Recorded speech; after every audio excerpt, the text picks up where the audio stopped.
Hey everyone, I know we just left class, but I wanted to make this quick video for you guys because I already identified an area of weakness that I didn't do well explaining when we went into the second portion of class. So the idea of policy, I think it can be very confusing, and I think I got a little stuck. I apologize on that question because I too was confused. I think I didn't do a very good job introducing what I was presenting. So when we were looking at were actually I should have called them policy statements instead of policies.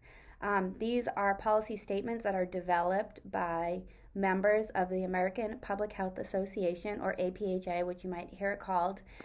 So different members can develop or introduce a policy statement idea.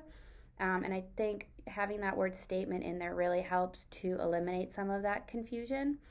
But basically, these proposed policy statements can be on a multitude of health topics. So the ones that we looked at were dementia care workforce related, and COVID-19 response in areas of disparity.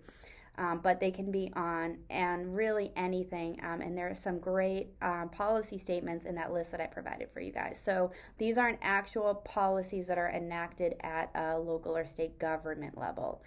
These are, I should have stated, policy statements.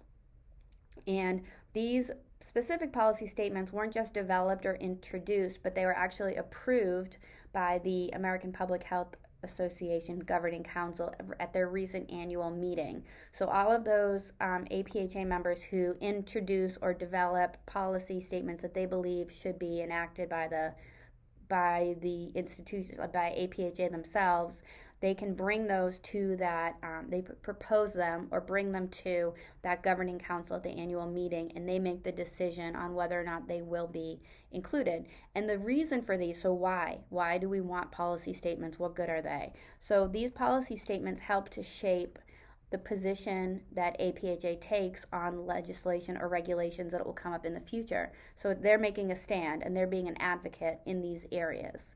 And that's something that we can do as nurses and as healthcare providers. They are also used to write briefs, so policy briefs might be a term that you hear, and policy statements on, they can be kind of a literature review in a sense, or back up or spark an idea for a future public health policy statement on another issue. They highlight the latest research that's going on with specific public health topics, and they're also a source of information for reference and resource information for the public. So starting with these developed policy statements, then that information can be used by the right individual or advocate in that area to create more digestible information for the public to use or have at their fingertips.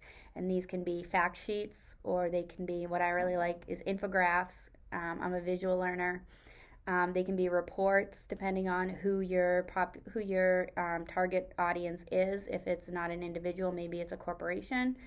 Corporations like numbers and reports. So these policy statements lend themselves to help create public information, to help highlight latest research, and to help shape the position of this, in this instance, APHA organization, and where they stand on these topics.